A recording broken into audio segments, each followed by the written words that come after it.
think I can start, right? So the first question is, of course, to the online audience. Can you hear me? Yes. Perfect. Good. Let me start. So I was already here part of last week, and I liked it a lot. It's a great program. So I like to thank the organizers for organizing it and inviting me. Then there was also, Daniele Oriti gave a talk, and he complained bitterly at the beginning that he was forced to do an introduction instead of talking about his research. So I approached Benny, telling him, it's great that you didn't tell me. And he said, I just did. So I, of course, then put in some introduction. So my apology, that is now Frankenstein's monster. So there's a part of my physics and there's a part of introduction. And the thing I really couldn't do on top of this is putting in all the literature. So my sincere apologies. I miss out a lot of people in the introductory slides that should be there. Also partly for the reason that I went obviously for some stroll. That's I already asked the local, that's Ulrichsthal. I presumably mispronounced it. It's a nice castle in the north. Okay. Now, what I would like to do is I would like to walk you through asymptotic safety. So what is it? How can you use it? Also coming to asymptotically safe correlation functions, which is actually what we are computing in asymptotic safety. We are computing correlation functions, most of them of gauge fixed quantities, but also of gauge invariant or diffeomorphism-invariant quantities.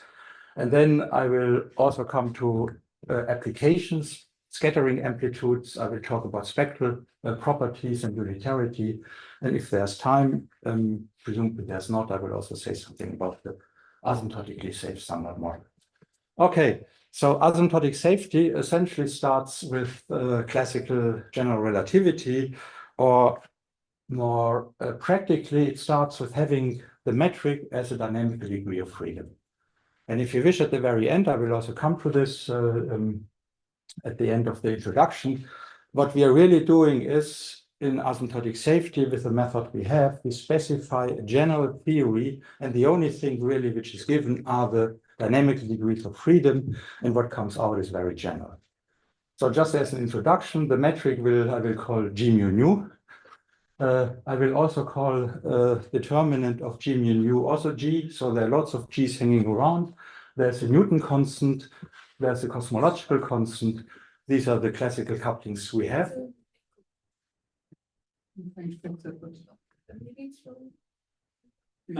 I switched off my loudspeaker. So could be the echo because of the loudspeaker here in the room. So maybe I switch off. No, it's not, because that's how they hear me.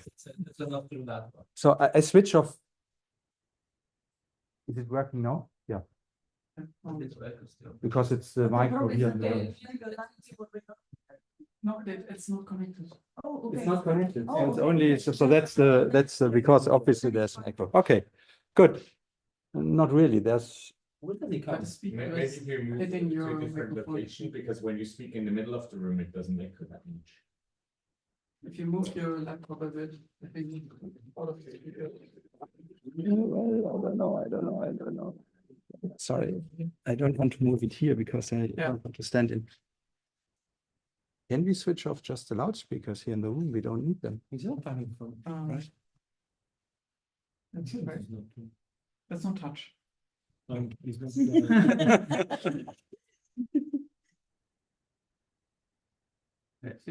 muted it. But So now, yeah. still an echo. It's okay. Well, it's the loudspeakers, I guess. The loudspeakers are on. So is the micro still on? We've turned everything off. Yeah, we had the same issue like on Wick 1, and at some point it went away on its own. I don't know. We have still no clue. Okay, we all know, I will be brief here. Gravity is interpretively non-renormalizable, so we have to think about different methods, how to get our hands on quantum gravity. And asymptotic safety is a purely quantum field theory approach.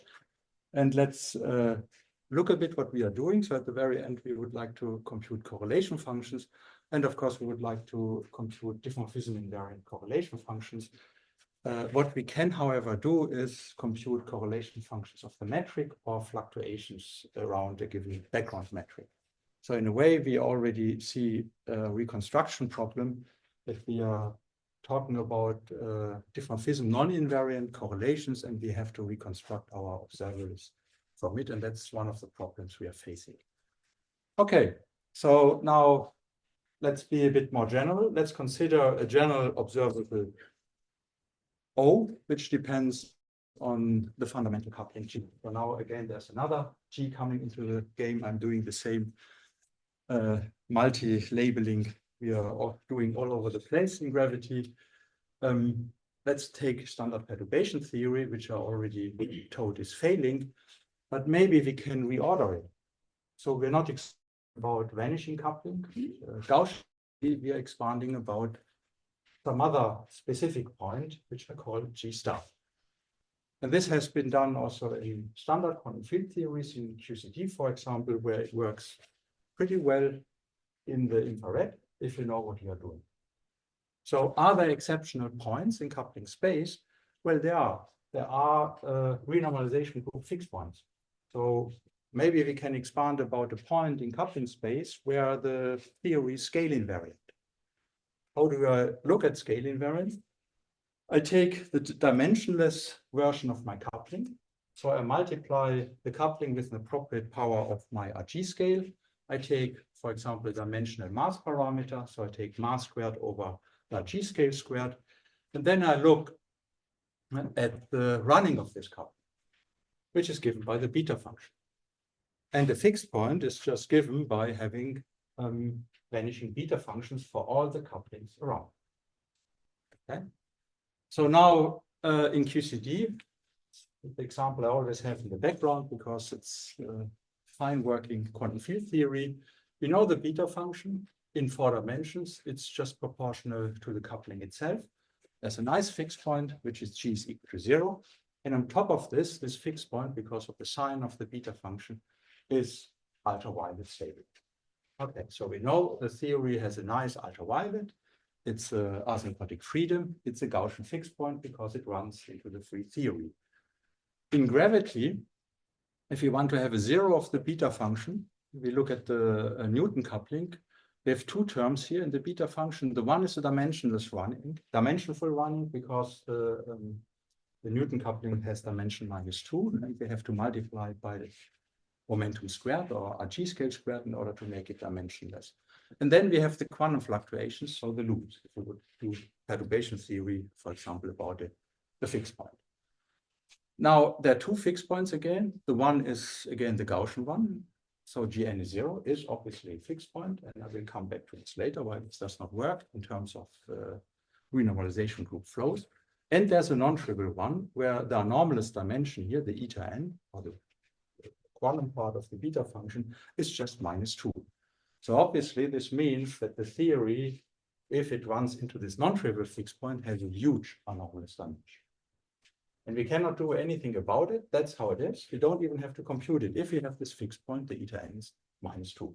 So, solid result. Okay, so obviously in QCD, we have a Gaussian fixed point. In asymptotic safety or in gravity, we know it's perturbatively non-renormalizable, so there must be something wrong with the Gaussian fixed point, but we also have a non-Gaussian fixed point. And the non-Gaussian fixed point, now called the Reuter fixed point, that's the fixed point we are after. That is defining asymptotic safety. Okay, so how are we doing this? We are taking a diagrammatic approach, and the commonly used approach is the functional renormalization group. You could also take Dyson-Schwinger equations or other resummation schemes, but they are not really working that well in private Y.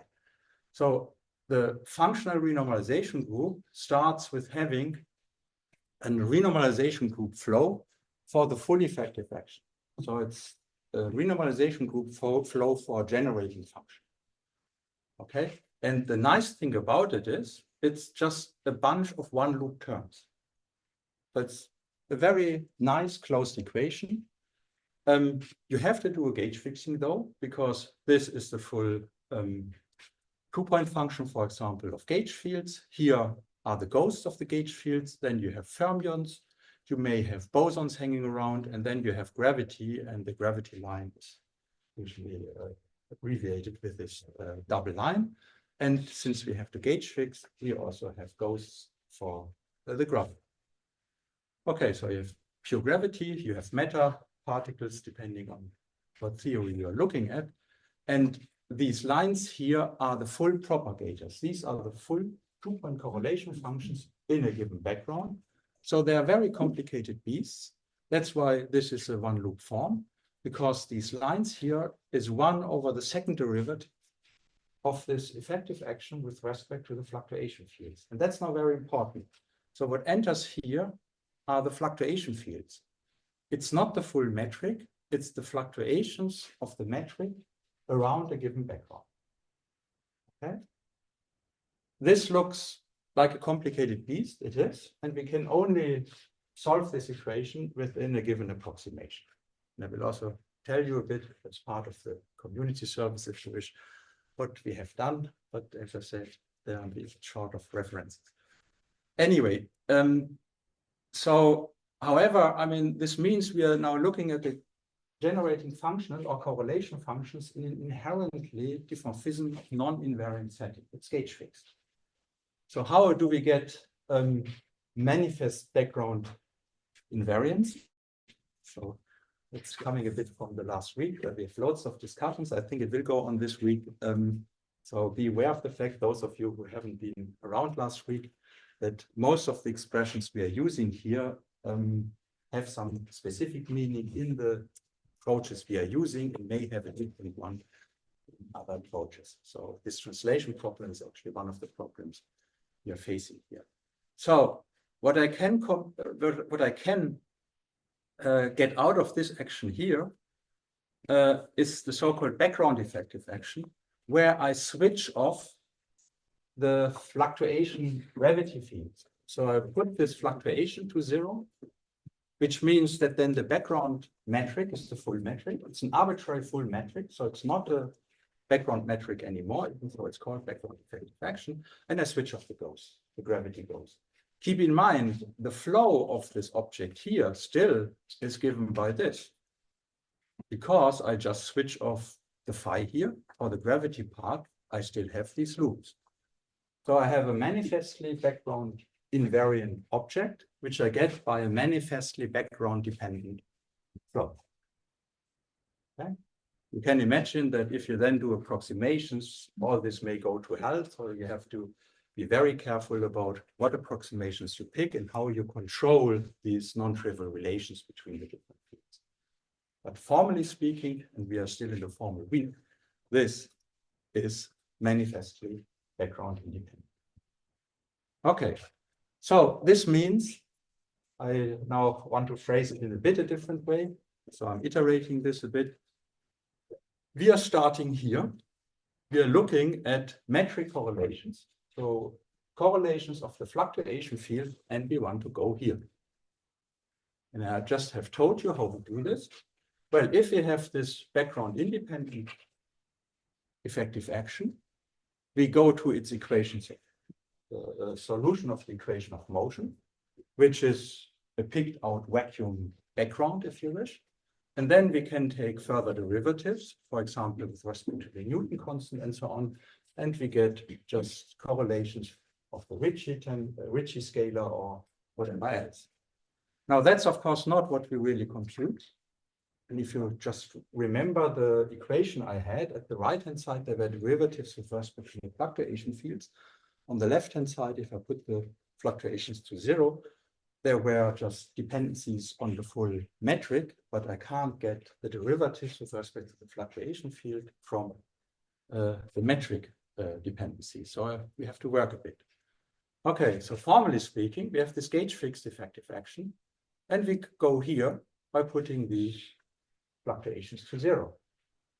We also, of course, with the equations of motions and derivatives, come to these metric correlations, but these objects we really need to get this and to get this. So we really have to resolve this full hierarchy of equations in order to get what we want. But we cannot just say, hey, great, we are happy, we have an approach which gives us something manifestly background independent. No, we have to start from here, which means we have a reconstruction or unfolding problem. We have to go from here to here, and there are several non-trivial steps how to do this. And at least here I was able to put in some references. And you see that some of the organizers here are working on this as me. But since they are the younger people, I think they are doing more the forefront work. So I'm enjoying the show. Anyway, okay, so I hope I've explained to you a bit that first of all, we can get our hands on diffeomorphism-invariant correlation functions, so on physics, but we have really to work on this. We have to do so in terms of gauge-fixed correlation functions. So there was a huge discussion last week about whether one should see gravity as a gauge theory or not. And Neil Turok was very much against this. He says it's a completely useless point of view. I strongly disagree. He has a correct point. I mean, if one sees gravity only as a gauge theory, it's just missing the physics. For us, it's extremely important to look at it as a gauge theory in order to get to the physics. Okay. I'm not mistaken. So what you're doing is you're using this perturbation to define this fully non-perturbative object. No, we are using, these guys here looks like one loop perturbation theory. It's very important to realize these are non-perturbative loops. So this guy here is the full correlation function. So full 2 point, for example, this, which of course running the show here.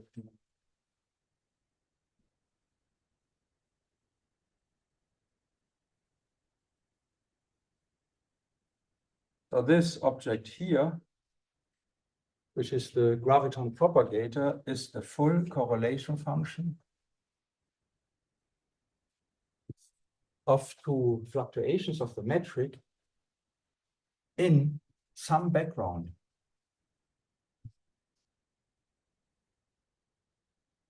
Okay, so it's a horribly complicated beast. It's a function in itself. So there's nothing perturbative about it. And this is how you get this nice one loop structure. And it's also, maybe since we are here, if you have different resummation schemes like the Dyson-Schwinger equations, in gravity, this gives you a hierarchy which has always infinite many loops. So this is the only approach I know where you represent, if you wish, the full generating function of gravity in terms of a finite loop equation. And you pay a heavy price for this because you need a cutoff here. So this insertion nobody has talked about yet, and I will not really go into the details here. This is breaking diffeomorphism-invariance. And we have to control this on the way to when we remove the cutoff. So there's no free lunch. I'm a very keen supporter of the no free lunch theory. So, yeah. Question. So in principle, this split between the G and the H, this is like you have a large freedom there, no? Or... Absolutely, absolutely.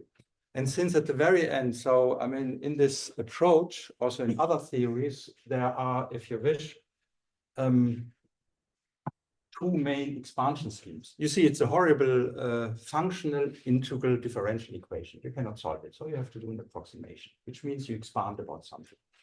You either do an expansion in vertices, so in powers of the fields, or you do an expansion in derivatives. And here, of course, in gravity, in covariant derivatives. Essentially, these are the main schemes. You can mix them and so on, which means getting your hands on a good background is mandatory, even though at the very end, everything is background independent, but we are doing an approximation. Okay, so there are problems all over the world, as in all approaches to gravity. Sorry, what is the approximation? I will come to it, but not in really great details.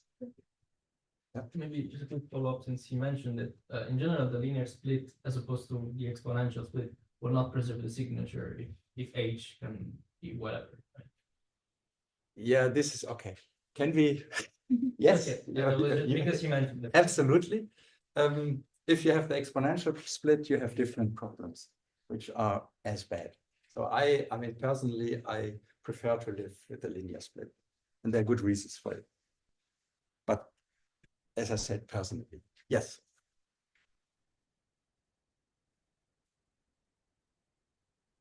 It does not even preserve the metric property. It's not Right. even about the significance. Yeah, yeah.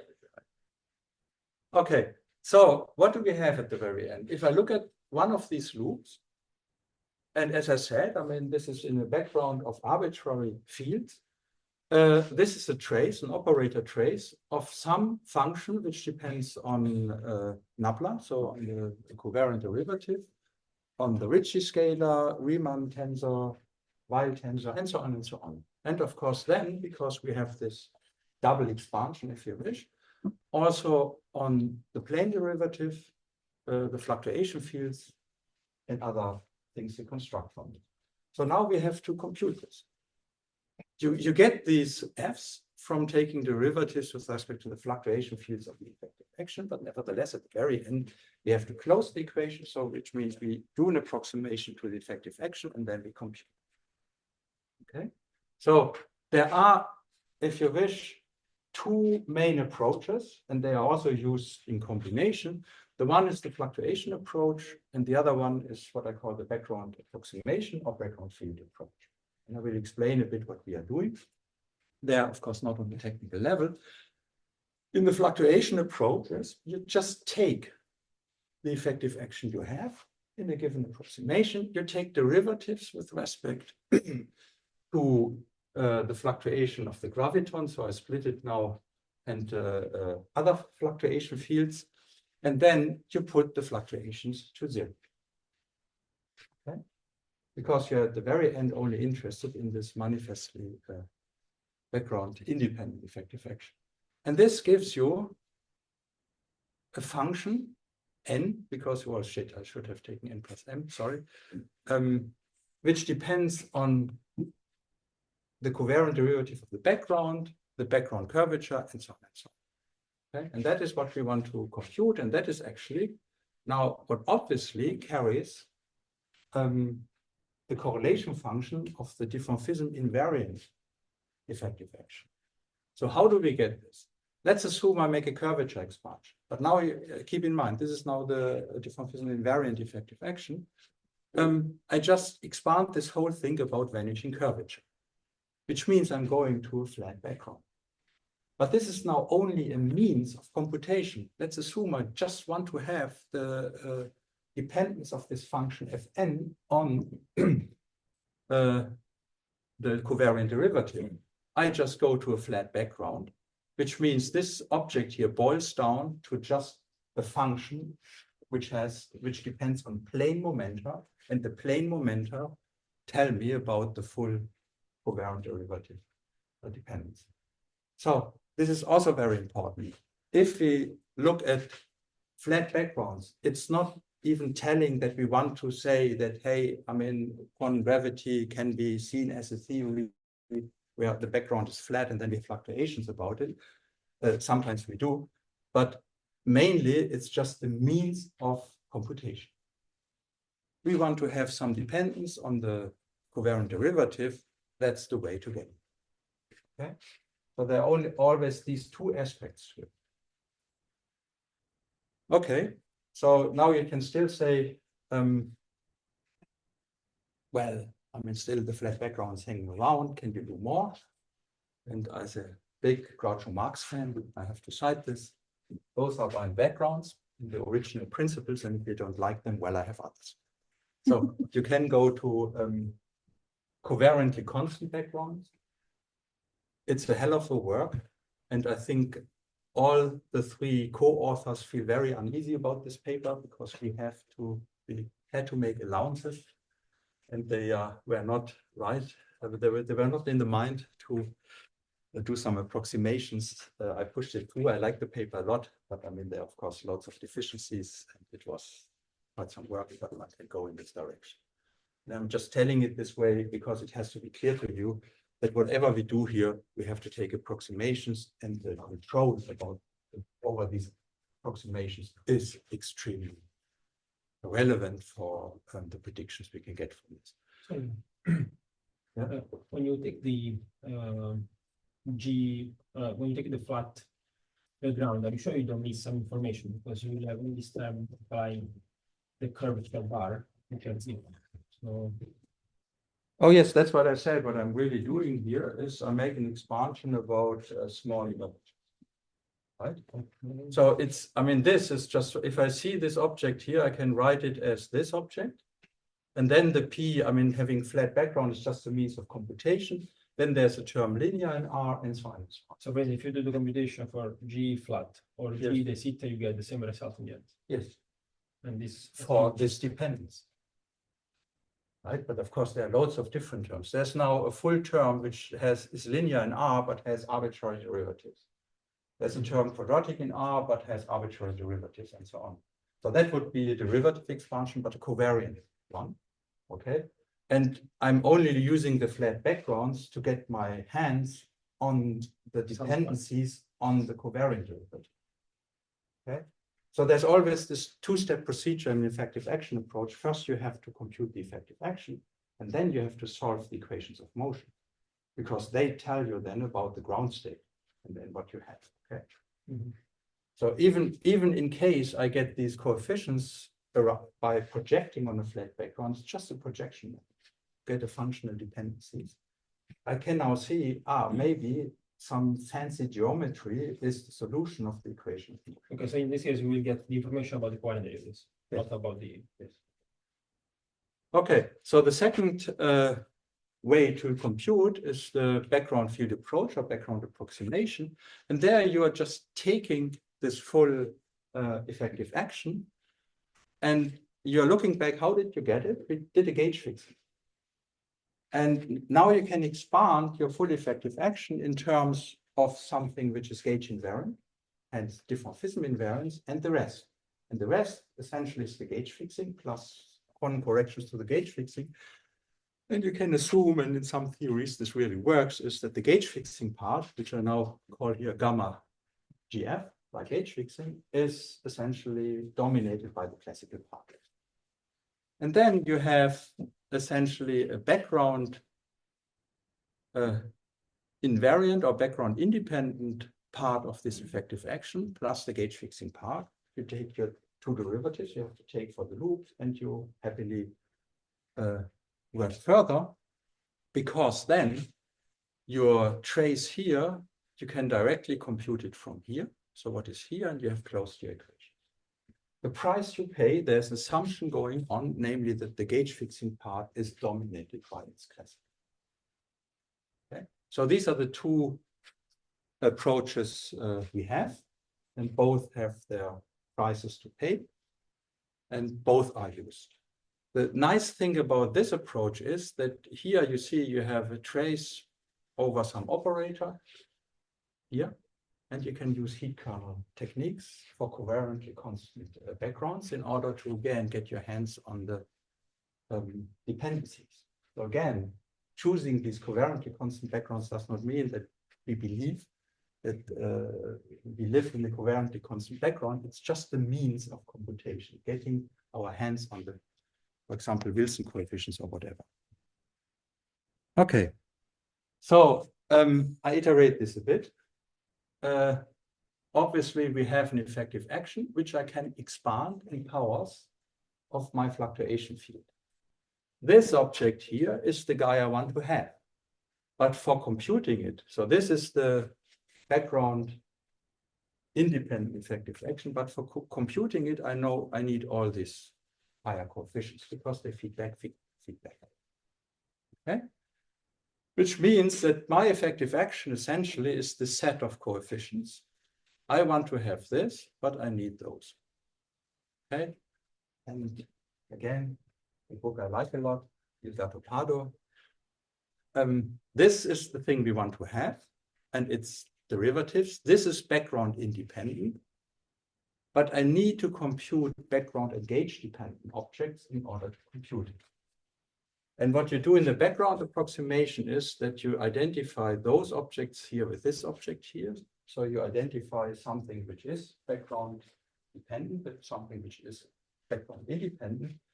And I mean, for those of you who can't speak Italian, that just means everything has to change in order to everything staying the same. Okay, which means we need these background dependent things, and we need them background dependent in order to compute the background independent. So that's again a different point of view on the hierarchy of things we have.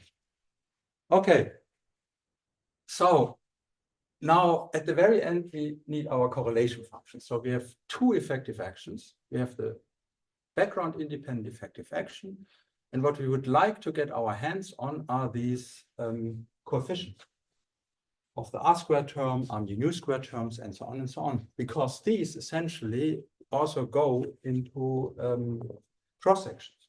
So these are form factors and have been also called form factors. Those we want to compute. We can do the same expansion in a way on this gauge fixed effective action.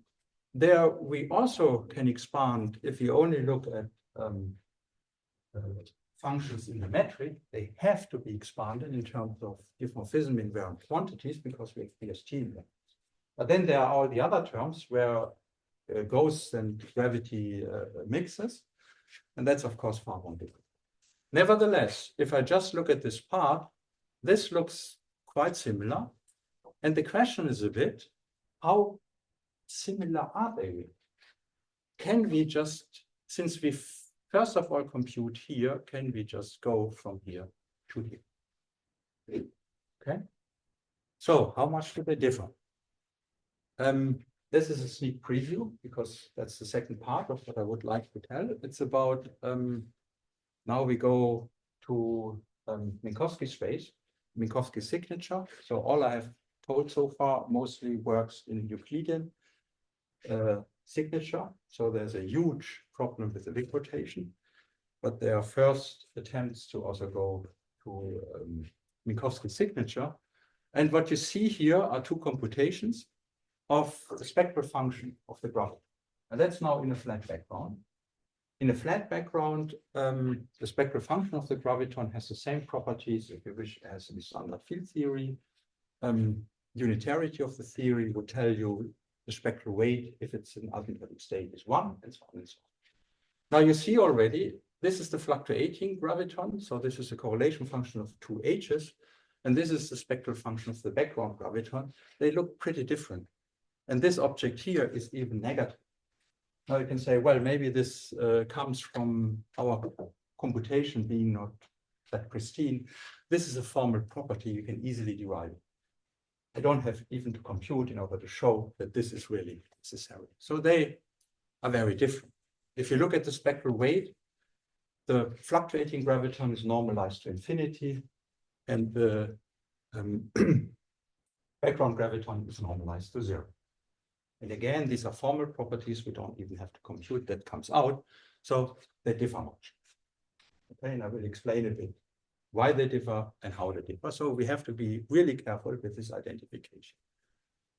Okay, so since we are already going into the direction of Minkowski space, let's look at the scattering amplitude in a cross-section. And the simplest thing you can write down, because we quite often work with pure gravity, is the scattering of gravitons.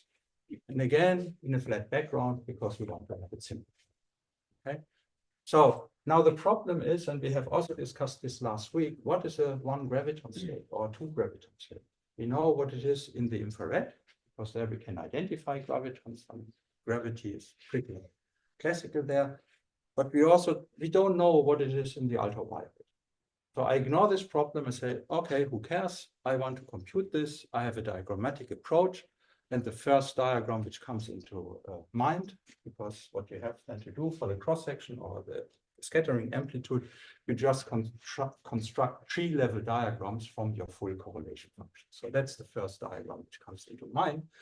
And if you dissect it a bit, you have a graviton propagator here, which you can write as 1 over the wave function of the graviton times the classical 1 over p squared propagator.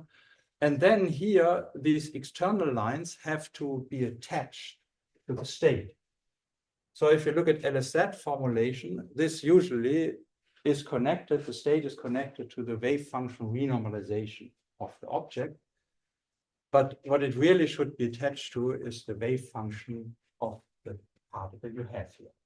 That means that essentially these two blocks here are identical. They are the scattering vertex of 3 gravitons divided by the wave function to the 1/2 of the 3 gravitons you have here, the internal one and the 2 external ones. It's the wave function to the 1/2. This is a renormalization group invariant quantity, and it's called a form factor in standard quantity. Okay, so we have our scattering amplitude of 2 gravitons. We ignore that there is not really a 2 graviton state, and we can show it's proportional to this object here. Tick off, it's already renormalization group invariant, but it definitely is not diffeomorphism invariant. We don't expect this because it's a scattering of fluctuating gravitons. But at least the minimal properties are satisfied. Okay, as I said, these two factors here come from really defining a 2 graviton state, and that must be a renormalization group invariant object. Okay, so now you compute it. Again, there are 2 approaches which are actually quite similar, and you see Benny is involved in both of them. So if you have technical questions, better ask him from me.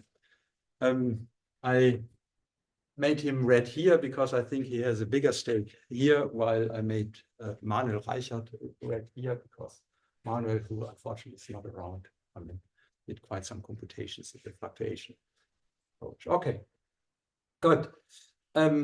Now, the guess now, keep in mind, at the very end, we want to get our hands on the real diffeomorphism invariant scattering amplitudes of gravitons and so on. And this is not. Maybe the suggestive educated guess is that if we look at these objects here, they are quite close. They are certainly not identical, quite close to the objects we really want to have, namely the renormalization group invariant pieces of the scattering vertices of the manifestly background independent effective action. But as I said, it's just an educated guess. Okay, I will leave out a bit this. So this iterating again, we want to go from gauge dependent, first to gauge invariant, then to background independent. All these steps are non-trivial, and it's a bit an unfolding problem. And you see here a connected neural network. But at the very end, what we have at the moment is an educated guess, so there's no neural network involved. But we're working on actually what we call physics-informed renormalization group flow. It's a generalized version of the renormalization group flow, which actually helps us to close this map. So at the moment, since I'm working on this at the moment, I'm pretty excited. Okay, so this is the approach. And I hope I have told you a bit what we are doing and also have told you a bit about the problems we are facing. So I didn't want to give you a polished point of view. Yeah. So if you go to our backgrounds, you have the background between these. Now, if you go to a curve, so what is the effective action? Whatever background I put in, of course, this object and its correlations depend on the background. So why is it background independent? Because you can put in any background you want, okay, and then you have the equation of motion. Okay, so you have a full effective action, and the equations of motion tell you which backgrounds, quotation mark, would be solutions, so ground states. Okay, so as you see here, I mean, obviously, I mean, let's assume we live in general relativity, is the right theory, and there's a quantum version of it. We obviously live in a specific background. I mean, we are not background independent. Okay, so there's a difference between having a background independent effective action and having a specific solution.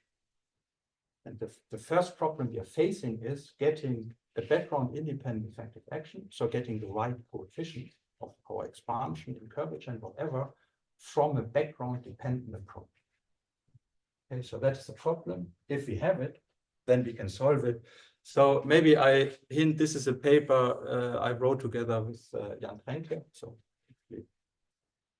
great student who did the work, where we try to go the full way from these gauge-dependent objects we compute to the gauge-independent objects, so the background-independent relation.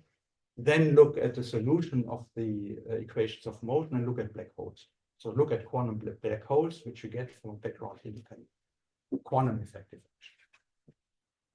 Okay. So yeah, you showed the gravity of scattering ambit, but do you have any idea of the energy behavior of this ambit? Oh yes, I come to this. Okay. This was just an example to see, how to get close to background independent object. Okay, so now we have an approach, we have to approximate, we have to go to better and better approximations, and we have to study the convergence of this, right? Because at the very end, we need error bars for our results. Otherwise, in a computation without error bars, then you don't have to compute at all. That's a community effort. I mean, the flow equation was suggested by, for gravity, was suggested by Martin Reuter in 1996. Now we are 30 years later.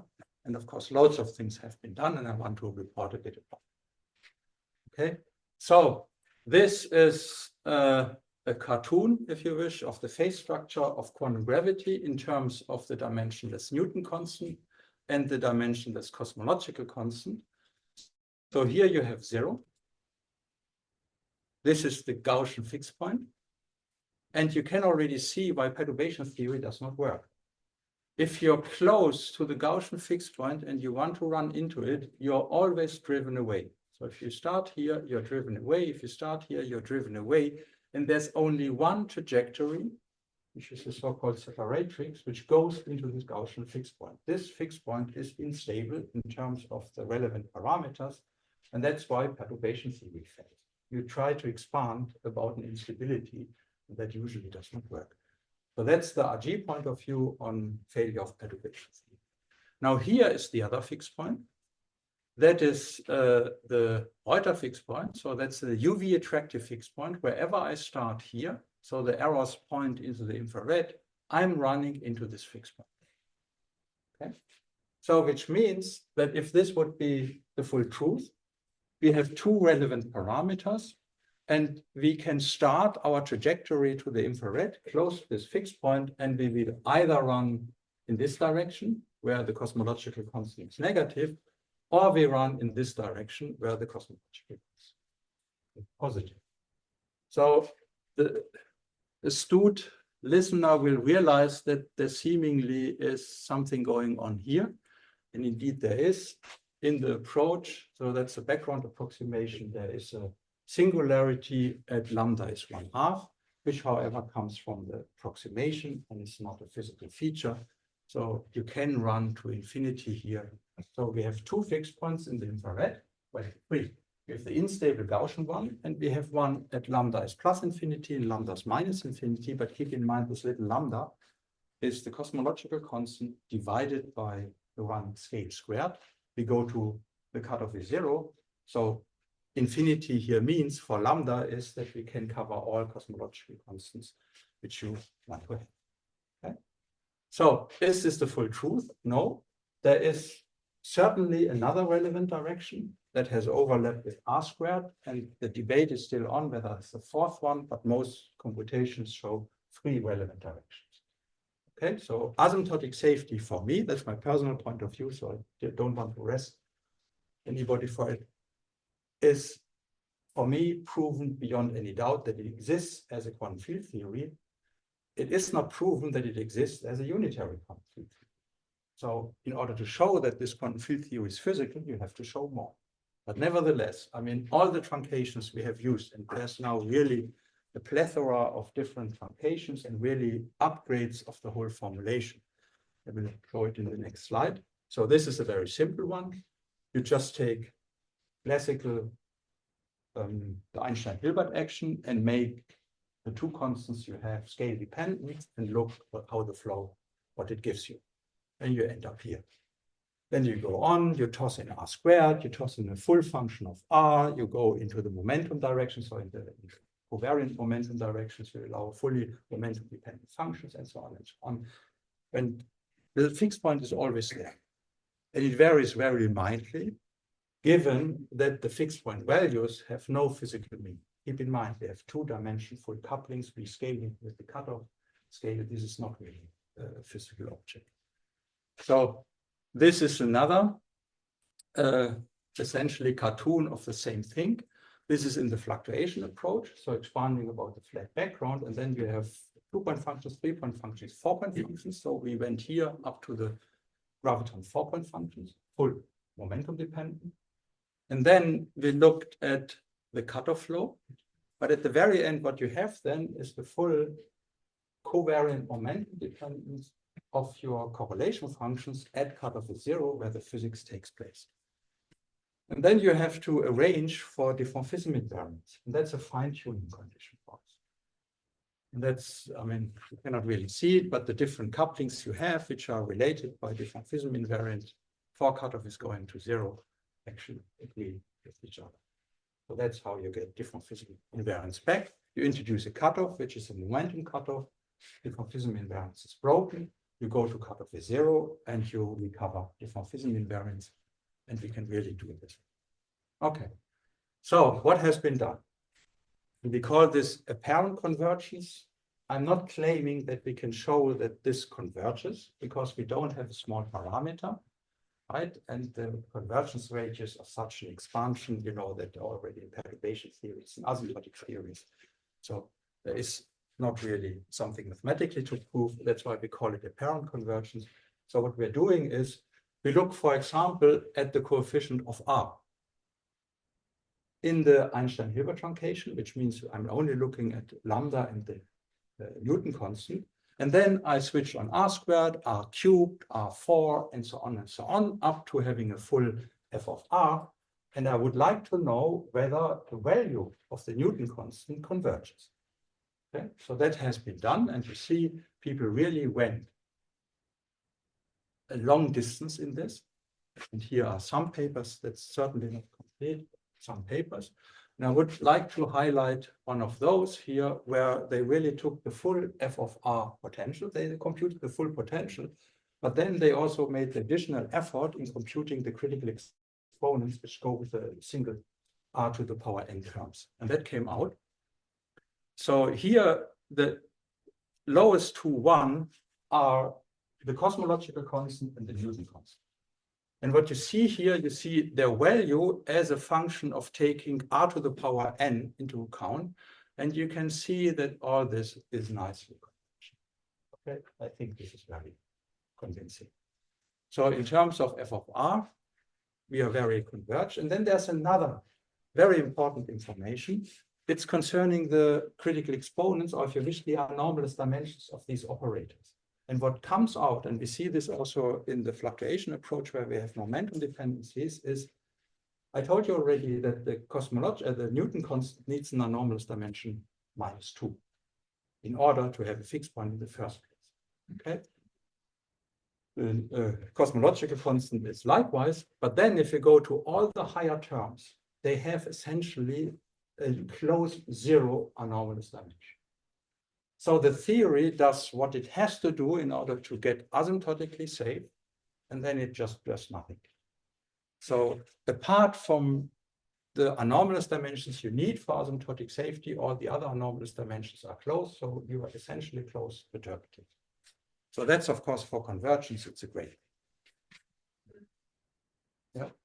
What is the point of which the asymptotic safety convergence? I mean, is it independent of your?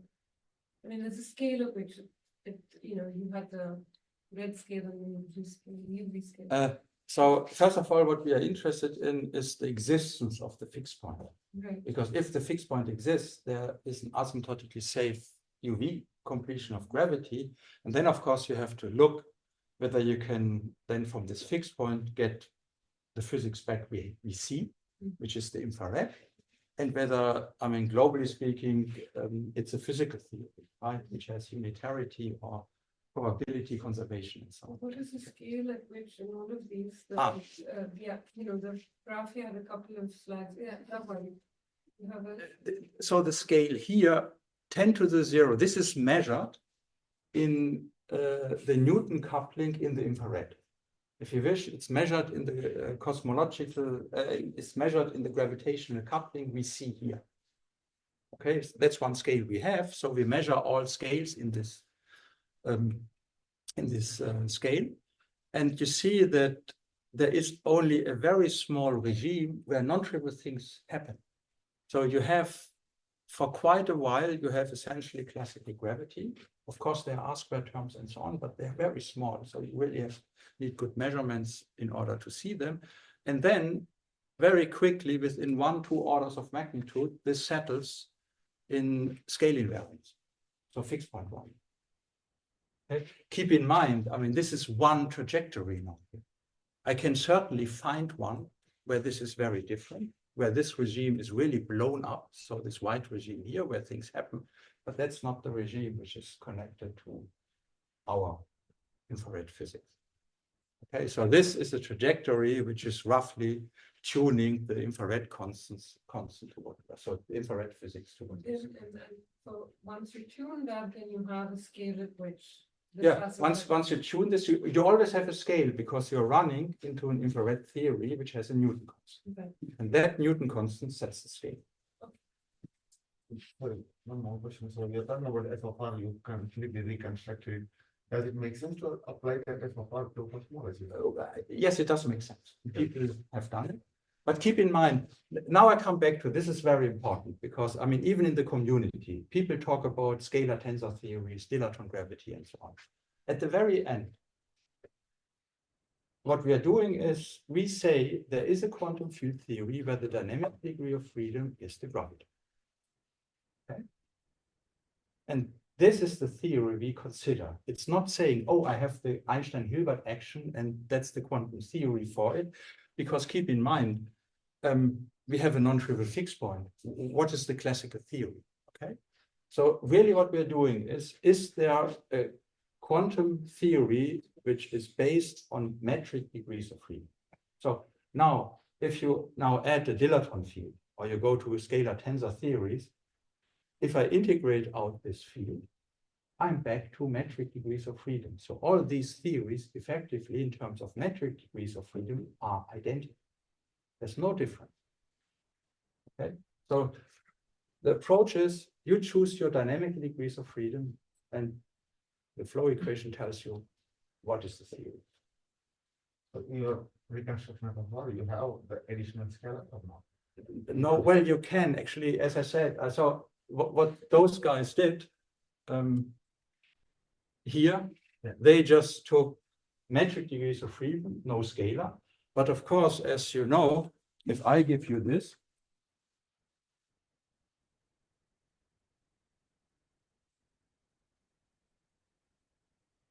and I drop all the constants, right? Sorry for that. This on the equation of motion is r squared. No different. If I now have a kinetic term for phi, I don't get r squared, I get r 1 over Laplace plus mass term r. Okay, so this is identical. And since the effective action approach, so this flow equation, will give me any term which is not forbidden by symmetries. It's just a rewriting. These rewritings can be very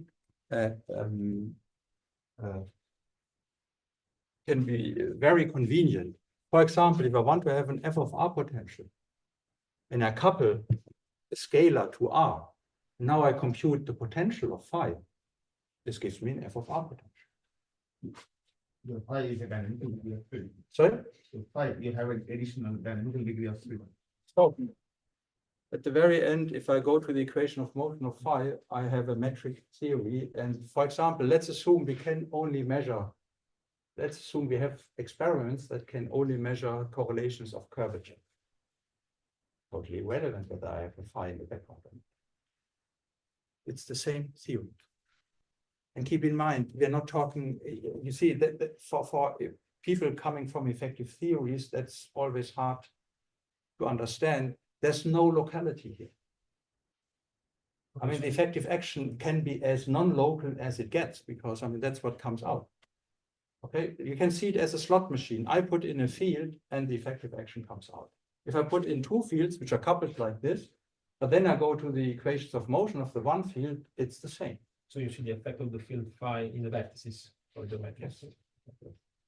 But it's not really the effect of the field. If I integrate it out, this is an R squared, right? So how can, if I measure now R squared, how can I see that there was a field phi behind? So what you can see is whether there is non-locality behind. But now if we have an effective action, locality is not really the guiding principle. In an effective field theory, it is. Because if you would go to if you would start effective field theory considerations, but you say my action can be my classical action, right? Can be as non-local as it gets. I mean, the playing ground is vast. Okay, I think good. So you can do the same in a, call it vertex expansion. There you see you have the effective action, the 1-point function, 2-point function, and so on and so on. And this actually has been done.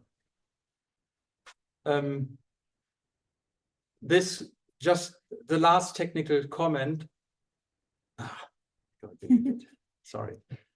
This term here alone has 10 to the plus 20 plus terms.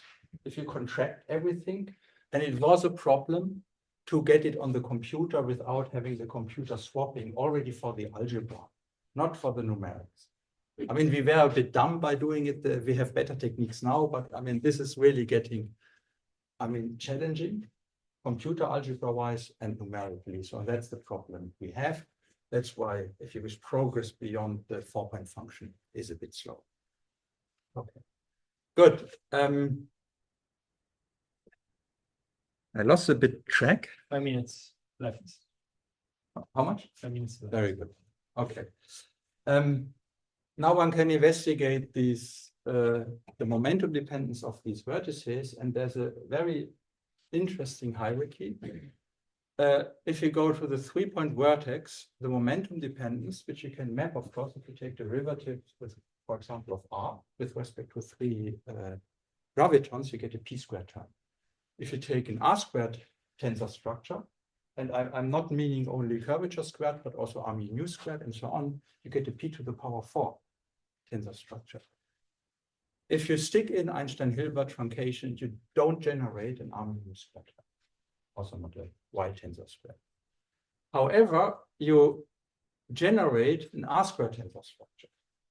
Okay, so if you wish, the part of the action or the effective action, which has an R term, generates an R squared term, but not an R mu squared term.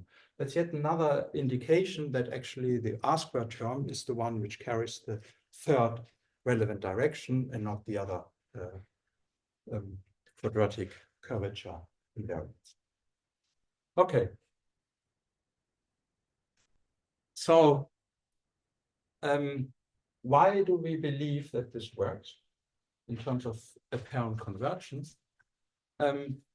If you look at the hierarchy, so we have only one loop diagrams, but of course the vertices could be non-local. Typically diagrams with higher order vertices, you see this already in perturbation theory, are strongly suppressed. And of course we can use this hierarchy if couplings stay finite, if you can use the combinatorial suppression of diagrams, which means they stay local, and then it turns out to be very efficient. Now, you can ask the question, okay, how can I spoil this rapid convergence, which we actually see in quite some theories, not only in gravity? Well, couplings can diverge. You can have resonances. So if you have a resonance in the couple, in a vertex, like you have in QCD, for example, if you scatter a quark and an antiquark, there is the pion resonance. And that's a very strong angular dependence in your vertex. And if you try to say, oh, I mean, these 4-point functions, feed them back into other correlation functions, they don't play a role, you certainly will not get the right result because you will miss chiral perturbation theory. So if you see resonances, you have to take them into account. you have a way of doing this, a formally way of essentially, if you have an emergent degree of freedom, to take this into account as a new degree of freedom in your flow. It's fully worked out. So in gravity, what could we have? We could have gravibones, right, as a resonance. Okay, as you can see, I'm not really buying this idea that this could be an ultraviolet resonance, which really drives dynamics. So I'm not saying these guys don't exist. I'm saying I don't believe that they drive the dynamics. Okay, so altogether, and this is hard work of the whole community for more than 20 years, is what we see is that quantum gravity, so asymptotically safe gravity, is as perturbative as it gets. I mean, we need the fixed point, but after the theory has arranged for the fixed point, the rest has very small anomalous dimension. And of course, it's a slight oversimplification. I'm not saying that gravity is trivial. I think I told you in the last week, I used this slide in a talk comparing gravity with QCD in a QCD conference. And I told the people that QCD is far more complicated, and they were all happy. So I will not tell this here for obvious reasons. And of course, I also don't think this. Okay. Last thing, because this has been 1 minute. This has been also a discussion in the community. Unfortunately, John is not around anymore. What we very often do is we identify the cutoff running. So the cutoff is a momentum scale with the momentums running in the theory. Strictly speaking, this is certainly not correct. So the cutoff is the cutoff. You have to remove it. It's an infrared cutoff. So you have to go with the cutoff to 0. And then you have momentum-dependent correlation functions, and you should look at them. However, you can identify within an order of magnitude the cutoff with symmetric point dependencies, an average momentum scale. That works very well, and we have tested this. And that is why the thresholds you see in the renormalisation group, so here, these are results from the asymptotically safe standard model, where you can see how here you have the Planck scale where things are happening, and here in the infrared, you have the various mass scales of the standard model. And that's now the cutoff dependence, not the momentum dependence, but it reflects the momentum dependence very well. Okay, so just as a word of caution, because this was a discussion in the community, we are not totally dumb. So we know very well that cutoff dependence is not momentum dependence, but if you're careful for some quantities, you can identify or actually relate them. You see, for example, here, this line here is the electroweak braking scale. It's 10 to the 3 GeV in orders of the cutoff, and it's 10 to the 2 in orders of momentum scales. Okay, so it's not 1-to-1. Okay, so cutoff dependencies mirror momentum dependencies, so it's a feature, not a bug. Good. I think I stop here, and thanks for staying with me. Thank you very much, John.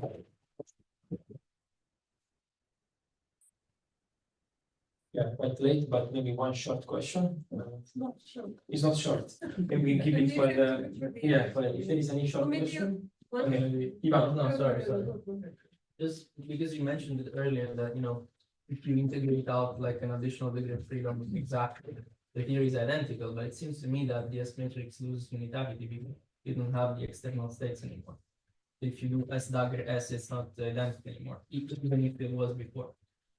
I mean, if I look at S matrix elements and I prepare a state which scatters into another state, why should I have a problem? It's not unitary. I'm just like if you look at all of the elements with the external states given by the field that you are left with, that object is not unitary. That's if all. you look at the full, yeah, it's on. It's detectable. It's fine. I think the point of this FOR truncation, maybe you're really working this general relativity universality class, right? Where your degrees of freedom are only the gravitons. So you don't really have this extra scala from what I understand. No, the point I wanted to make in terms of the effective action, you don't really see a difference. I mean, the effective action, whether you have or have not this phi, is just the same class. So if you then, of course, look at the vertices, I actually doubt also this statement a bit, that you can really detect it. But I mean, that's maybe for... We can discuss more in the question time. Okay, so let's thank Jan again.